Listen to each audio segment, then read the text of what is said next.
A few years ago, I was part of a D&D group that did occasional Twitch streams. We weren't big, but we had fun. Our Dungeon Master wanted to run Ghost of Salt Marsh on stream. So, he put out an LFG post on Roll20. He was upfront with saying that we would be streaming, and to only apply if you are comfortable with being on stream. 2 girls applied, whom we will call Sherry and Terry. They gave a good application, and it was clear they were excited about the game. In fact, they even got the DM's good graces by giving them the Ghost of Salt Marsh module for Roll20.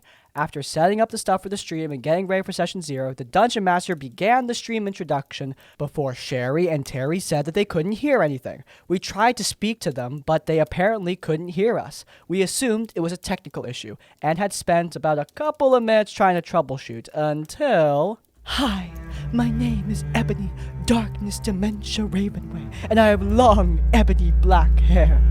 Our hearts sank as we figured it out. They muted us for the sake of griefing our stream. We tried to make them stop, but again, they had muted us. The Dungeon Master immediately kicked them, and the game and stream was cancelled. For a time, the DM was worried they were going to report him to Roll20 for scamming them, given that he still had the Saltmarsh module they gave him. That didn't happen, but we didn't touch the module again after a while. Honestly, man, I can't blame you. That thing is covered in the bad juju of an edgy Tumblr girl. Can't take any chances.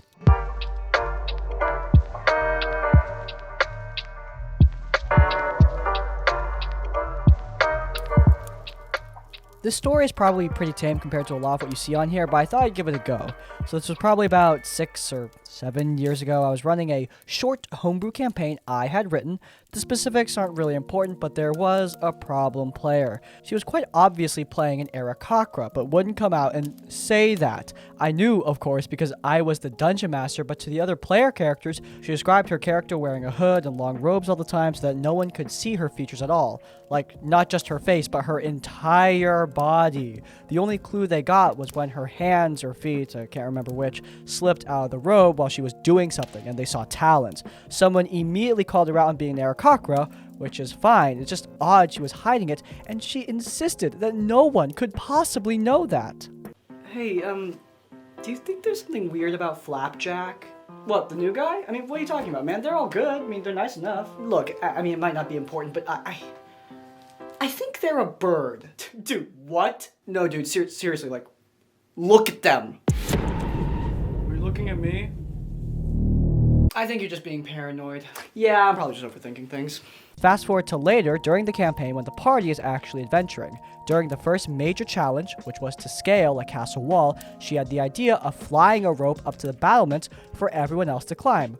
Oh great, she's finally going to let this pointless mystery drop, I thought. How naive I was. Instead, she says that she walks away so none of the other players can see her. They decide they don't like this, so, you know, they follow her. She says she's going to the bathroom. Everyone looks away. Then she says while everyone is not looking, she's going to fly up to the battlement, tie up the rope, and then come back down without anyone seeing her fly. I told her, that is ridiculous. Everyone at the table is just shaking their heads or laughing in annoyance. So she said, okay, I won't do that then. So now, the entire party knew that not only was she an Aarakocra that could fly after all, but that she wasn't going to do so even though it was obvious and the efficient solution to the problem just to protect the pointless mystery that had already been solved. Fast forward to half an hour later or so, everyone is now inside the gate tunnel. The rogue identifies a pressure plate that he thinks will trigger a rock fall trap, but he fails to notice that there are earth elementals hiding in the ground as well, so they attack. During the fight, the Aarakocra, who by the way is a cleric, keeps attacking with her weapons, staff, hand crossbow, etc. Everyone keeps asking why she is doing that when she is a level 12 full caster. She says, because I'm an attack cleric. I don't think I have to explain how stupid that is. Cue face palms and groans. The barbarian almost loses it and starts slamming his head against the wall. Not hard, just to express frustration. His character was about to die because the fight was taking way too long due to one member essentially doing nothing. The cleric decides that this is a bad situation and needs to do something. Her solution? Make a shove attack on an earth elemental. Her intent was, I want to push the earth elemental onto the pressure plate and activate the trap so that the trap kills the elementals. She rolls a nat 20, but this is really more like a nat 1 because everyone else, including her, is also still inside the tunnel. The trap activates, the rocks fall, and everybody almost dies. The cleric, who was missing 40 hit points, then casts heal on herself instead of the barbarian, who's missing about 90 hit points.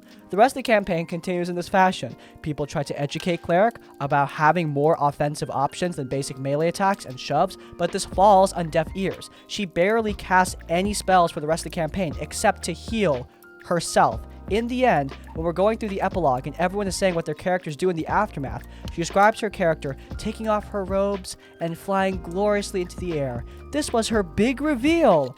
Only no one cared because they already knew and despised her character anyway.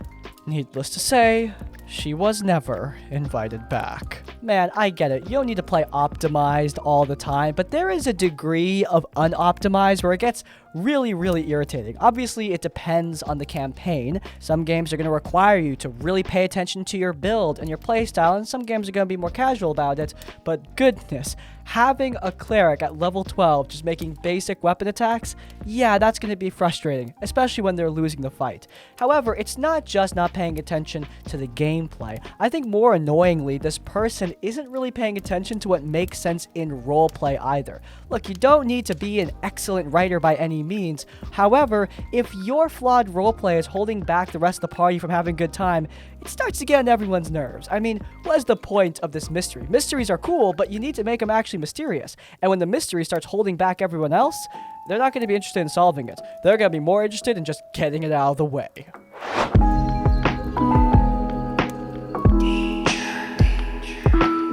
Hi Crispy, here's 2 awful and short stories from my time before I figured out I was non-binary and asexual. Ace high five. They both deal with me being sexualized, but they aren't explicit. I hadn't thought about these stories in ages, but after watching a lot of your horror story videos, these came back to me. The first one was about 15 years ago. I was a teenager playing at my boyfriend's house with his older brother, the dungeon master, and their cousin, also a friend of mine. Usually we play Vampire the Masquerade, but this time we play another game. I don't remember what game because I kind of blocked the memory of it for obvious reasons you'll see later on. They called it Doom, and it was sort of a post-apocalyptic nuclear wasteland kind of setting. You mean this Doom? Our party of survivors came across another group, and we needed their help or resources, but they didn't have much time to trade, so we were discussing what to do. Then the dungeon master suggested that they offer my character to the group. For the night, I thought it was a joke, and I was like, haha, okay, but what are we gonna do for realsies? And despite my weak protests, I wasn't confident in myself at the time, they ended, going off with this plan. Thankfully, they didn't go into details about it, but it was very violating still. I was kind of zoned out for the rest of the game, which is why I don't remember much besides the event. Also, thankfully, this was the only time we played this game, and we just went back to me being bad at Vampire the Masquerade after that. The other one is lighter. It was 10 years ago, my early 20s. I had found a gaming association near my place where they'd organize tabletop role-playing games, as well as board games, war games, and even LARPs. One event, we were playing Deadlands, I think, a cowboy game. I had a fun old lady cowgirl with a flamethrower who liked to burn things down. A bit murder hobo-y, I have to admit. Maybe I'm the horror story of someone else, though I hope I got better. At some point during the game, I do not remember what prompted this, or if there was even a reason at all, maybe just a little dip in the game, waiting for someone's turn. Another player suggested I get on the table and dance? For him, I was so flabbergasted I barely responded at first, but I'm still proud of my past self that I managed to reply something along the lines of, if you want to see someone dance here, do it yourself. I even suggested he dance for me instead. I wasn't interested in him actually doing that. I just wanted to pull some kind of reverse card on him. He powered off and the game just carried on. Still, this felt awful and no one really said anything against him. I was alone to defend myself. I might have come back once or twice after that, but I basically just stopped coming there at all, which was a shame because I really didn't have any other place to play TTRPGs with people.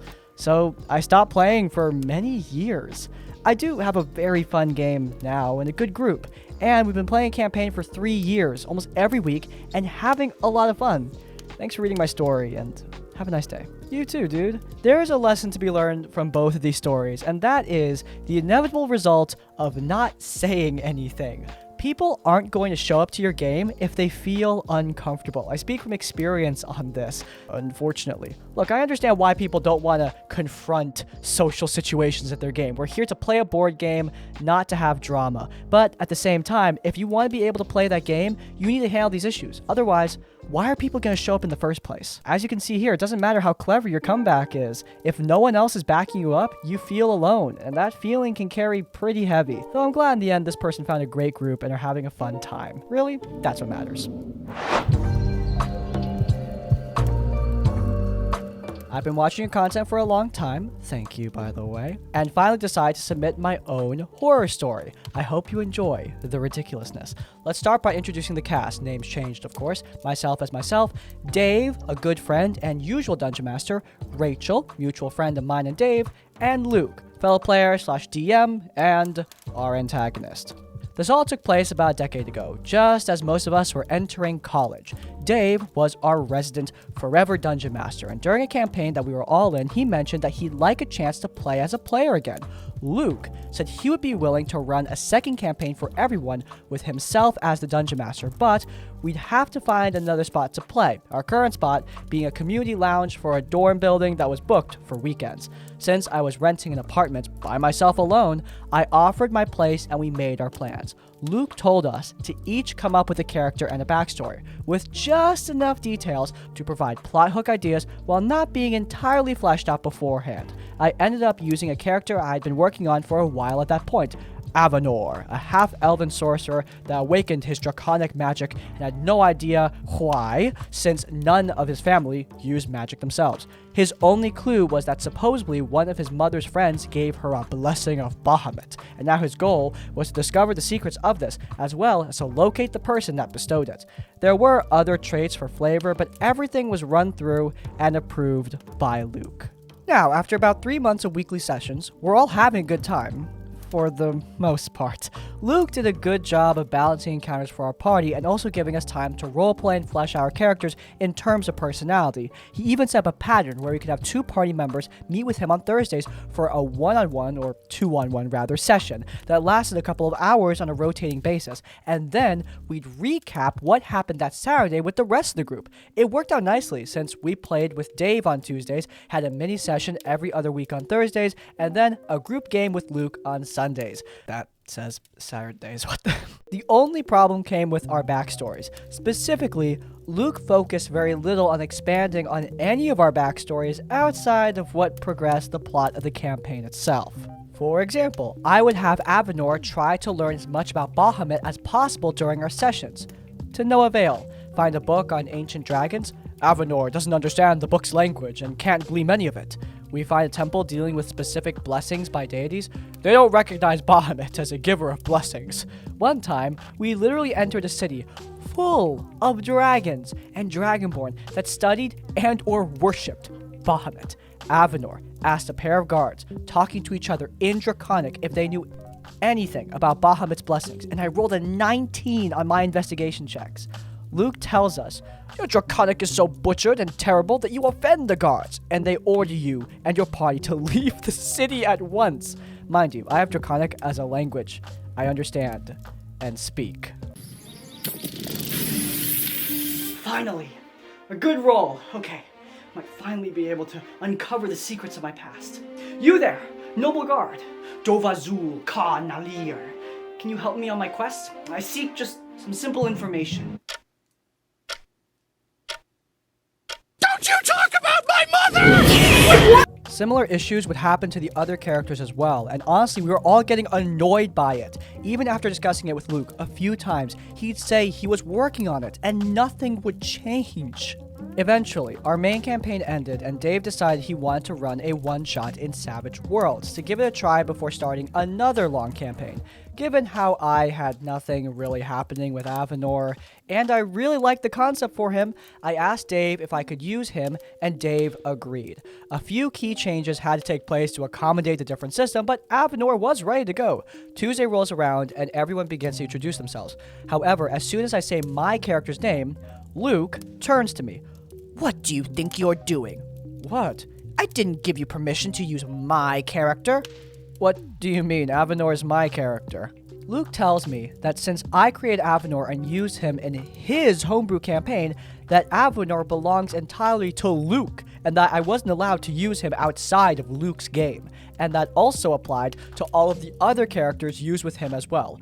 Unsurprisingly, the rest of the table disagreed with him vehemently, with DM Dave telling him that's not how a dungeon master should act if they want their party to be happy. Eventually, Luke relents and apologizes for his outburst, and we all enjoyed the one-shot. All's well that ends well, right? Spoiler, nope. Thursday comes up, and it's mine and Rachel's turn for a mini session with Luke. However, I wound up falling behind on my research paper that was due that weekend, so I messaged Luke and told him I had to pass this time. I said to just ignore my character entirely and let Rachel have her progression. I figured I could go without any extras for a while, since it would have likely just been another empty search anyway. Luke responds with a simple, okay, and I managed to finish my paper that Friday.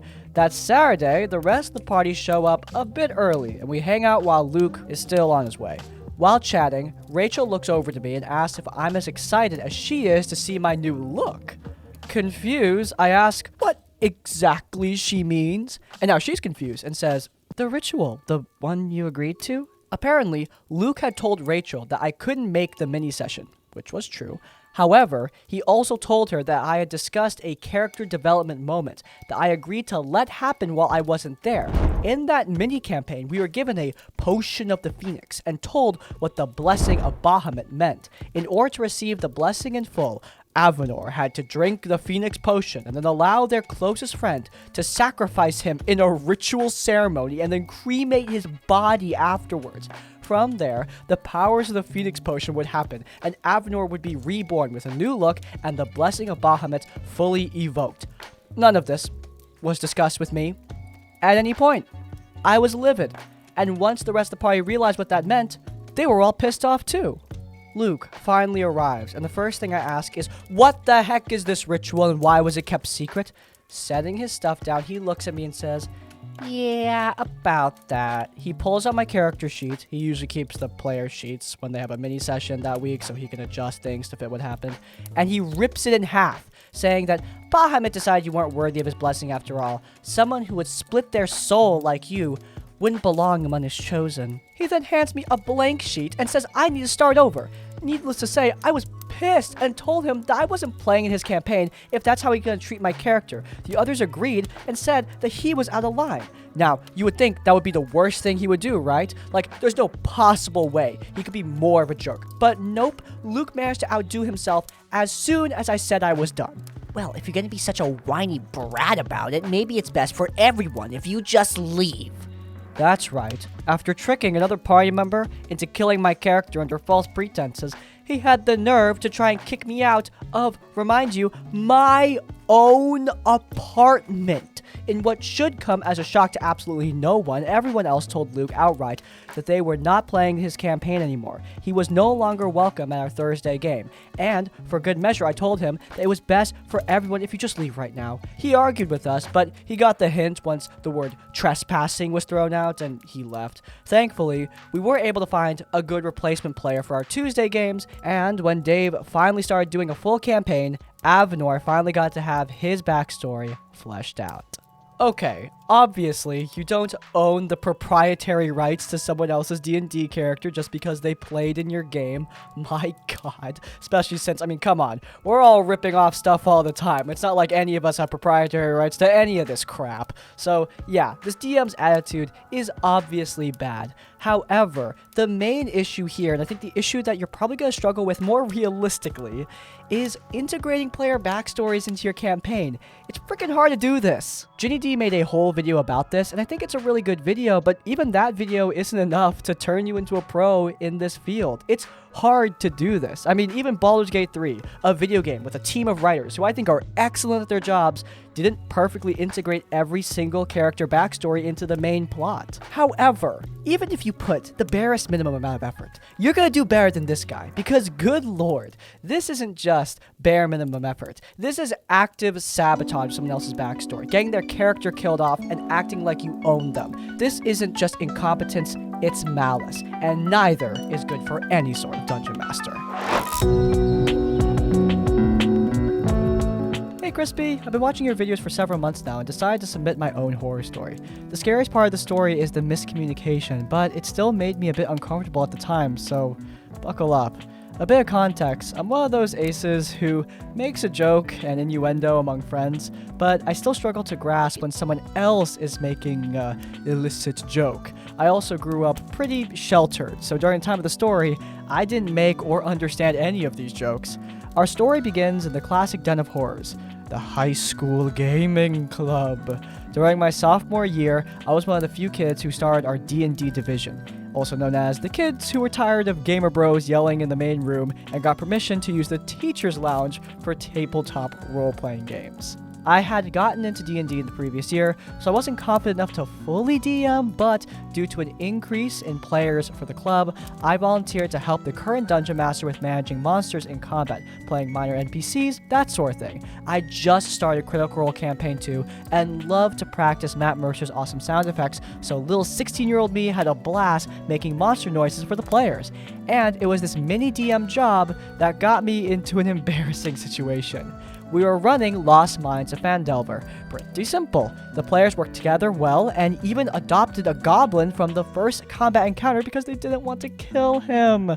They often opted for creative and sneaky solutions instead of hard combat, which is how they ended up disguising two of the party members to sneak into the goblin's cave hideout. The rest of the party would remain undisguised and pretend to be captives. The plan was to convince the goblin's leader, a bugbear who I was voicing, that the disguised party members were new recruits who wanted to join the ranks. But they were only kind of convincing.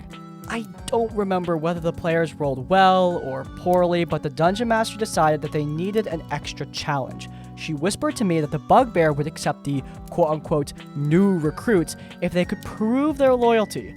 I was stumped, so I asked for an example. The Dungeon Master whispered dialogue to me. The bugbear wanted the quote-unquote recruits to restrain the rest of the party, and for some reason, the easiest method she thought of was for the bugbear to ask for some rope so that the recruits could tie their fellow party members to a nearby bed. Now, I don't know if this was an intentional joke or just a weird coinky-dink. Either way, naive 16-year-old me didn't see the subtext, so I blindly repeated the dialogue in a gruff Russian bugbear voice. Hey, co-DM, the players just met a bugbear. How should I play this out? Well, it's all rather simple. All you need to do is...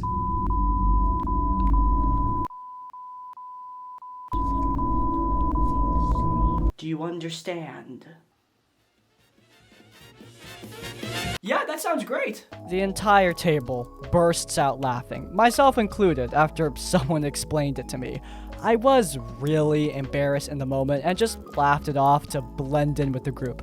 Looking back, I wonder whether the Dungeon Master thought it would be funny to make me say that, or if she herself didn't realize the subtext. Guess we'll never know. It's become a distant, funny memory, and from that day onward, our high school club had a new catchphrase. At least it's not the kinky bugbear incident. Man, getting tricked into making a bugbear smoking hot is a brand new one for this channel, which, you know, every time I think I've seen everything, you guys just punch me in the face with something new. Honestly though, this one isn't that much of a punch. Look, it could get way worse than this, and really, I don't think your Dungeon Master knew what she was saying. I mean, maybe she did. Maybe this was a mad conspiracy to get you to say something inappropriate and embarrass you in front of the club. Or she was just as nervous as you and made the same mistake. I say some dumb things too when playing the nerdy dragon game. Of course though, if you are uncomfortable, there's nothing wrong with talking about it. Just discussing things openly and making sure that people are aware of their boundaries. But here, it seems like you guys were able to laugh it off and hey, get a running joke out of it. Obviously the situation isn't ideal, but hey, usually we end off these videos with something absolutely insane, so it's a nice change of pace. I think that's going to be a wrap, my friends. If you guys enjoyed, then please do leave a like. If you want to see more of our content, then you can check out our Tabletop Tavern Tips series, where I cover tips for both DMs and players, old and new. I'm going to be doing something on Jaden Animations in her D&D video very soon, so look forward to that. It's linked in the cards. And while you're there, subscribe to Crispy's Tavern to get more of our content as it comes out. And finally, if you want to leave your own stories or thoughts, go down in the comments down below. If you can't think of a comment, leave the comment, "The Bugbear Incident," to let me know you made it to the end of the video. Hey, by the way, if you have your own horror stories, you can send them directly to us. There is an email in the description. Send your stories our way for a chance to be featured in one of these videos. But hey, even if you don't have any stories, in essence, like, comment, subscribe. I will see you all next time. Farewell.